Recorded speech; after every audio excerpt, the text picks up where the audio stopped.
کیا زینیا واقعی فریال کے بچے کو مارنے میں کامیاب ہو جائے گی؟ اور کیا دانش شہرام کے پاس جا کر زینیا کے اس گھنونے پلان کے بارے میں پہلے ہی بتا دے گا؟ زینیا کو کسی پل بھی چین نہیں آ رہا۔ وہ ایک بار پھر سے شہرام کے فون پر کال کرتی ہے، لیکن اس بار شہرام کا فون شہرام نہیں بلکہ فریال اٹھا لیتی ہے۔ فریال کو جب سے اس بات کا یقین ہو گیا ہے کہ شہرام صرف اور صرف اس سے محبت کرتا ہے، تو اب فریال کے اندر ہمت آ گئی ہے کہ وہ زینیا کا مقابلہ کر سکے۔ اس لیے وہ زینیا کو کہتی ہے کہ تم آخر یہاں فون کرنا بند کیوں نہیں کر دیتی؟ شہرام تمہاری زندگی سے جا چکے ہیں، تم ہمارا پیچھا کیوں نہیں چھوڑ دیتی؟ جس پر زینیا غصے سے کہتی ہے کہ میں نے تم سے بات نہیں کرنی، میری بات شہرام سے کرواؤ۔ جس پر فریال کہتی ہے کہ ہرگز نہیں، شہرام اب تمہاری کوئی بات نہیں سنیں گے۔ زینیا، میں سمجھتی تھی کہ تم بہت مغرور لڑکی ہو، اپنے آگے کسی کو ٹکنے نہیں دیتی، لیکن تم تو ایک گری ہوئی لڑکی ہو۔ کسی اور کے شوہر پر حق جماتے ہوئے تمہیں شرم نہیں آتی؟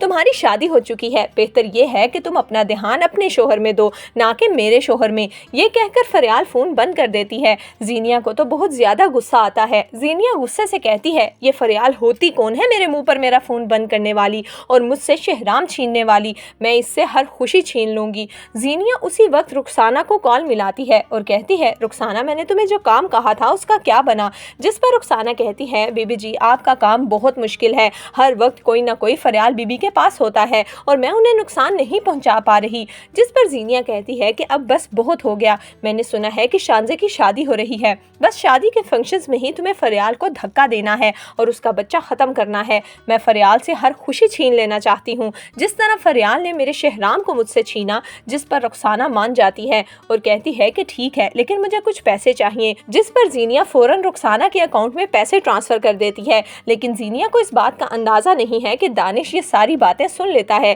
دانش کو تو اپنے کانوں پر یقین ہی نہیں آتا کہ زینیا شہرام کے پیچھے اتنی پاگل ہے کہ وہ اس کے بچے کو مارنے کی کوشش کرے گی اور فریال کو نقصان پہنچانا چاہ رہی ہے۔ اب دانش کے دماغ میں ایک پلان چل رہا ہے۔ اس نے سوچ لیا ہے کہ وہ خود جا کر شہرام کو زینیا کی ساری سچائی بتائے گا اور بتائے گا کہ کس طرح سے زینیا تمہاری ملازمہ کو استعمال کر کے تمہارے بچے کو نقصان پہنچانا چاہ رہی ہے، اور زینیا کا سارا پلان چوپٹ ہو جائے گا اور پھر دانش بھی زینیا کو طلاق دے دے گا، کیونکہ دانش کسی ایسی لڑکی کے ساتھ زندگی نہیں گزارنا چاہتا جو اس کے ساتھ ہوتے ہوئے بھی کسی اور کے بارے میں سوچے اور کسی اور کے ساتھ رہنے کے خواب دیکھے۔ دانش زینیا کے پاس آتا ہے تو زینیا ایک دم سے پریشان ہو جاتی ہے اور اپنا فون چھپا دیتی ہے۔ دانش زینیا کو کہتا ہے، زینیا، کیا ہوا؟ کیا تم ٹھیک تو ہو نا؟ جس پر زینیا کہتی ہے، جی دانش، میں ٹھیک ہوں۔ دانش زینیا کو کہتا ہے، زینیا، مجھے بہت اچھے سے پتا ہے کہ تم کیا کرتی پھر رہی ہو، اسی لیے بہتر یہ ہے کہ سب کچھ چھوڑ دو اور صرف میری ہو کر رہو، ورنہ اگر میں نے تمہیں رنگے ہاتھوں پکڑ لیا تو مجھ سے برا کوئی نہیں ہوگا اور وہ دن تمہاری زندگی کا سب سے بھیانک دن ہوگا۔ یہ کہہ کر دانش وہاں سے چلا جاتا ہے۔ زینیا کو اب شک ہونے لگا ہے کہ کہیں دانش اس پر نظر تو نہیں رکھ رہا۔ اب زینیا اور بھی زیادہ محتاط ہو گئی ہے، لیکن اسے اس بات کا اندازہ نہیں ہے کہ اس کے اپنے فون میں ہی دانش نے ایسی ایپ انسٹال کروا رکھی ہے جس کی وجہ سے دانش کو زینیا کے ایک ایک پل کی خبر ہے۔ تو دوستو، آپ کے خیال میں کیا دانش کو شہرام کے پاس جا کر زینیا کے سارے گھنونے پلان کے بارے میں بتا دینا چاہیے؟ آپ کی اس بارے میں کیا رائے ہے؟ ہمیں کمنٹس میں ضرور دیجیے گا۔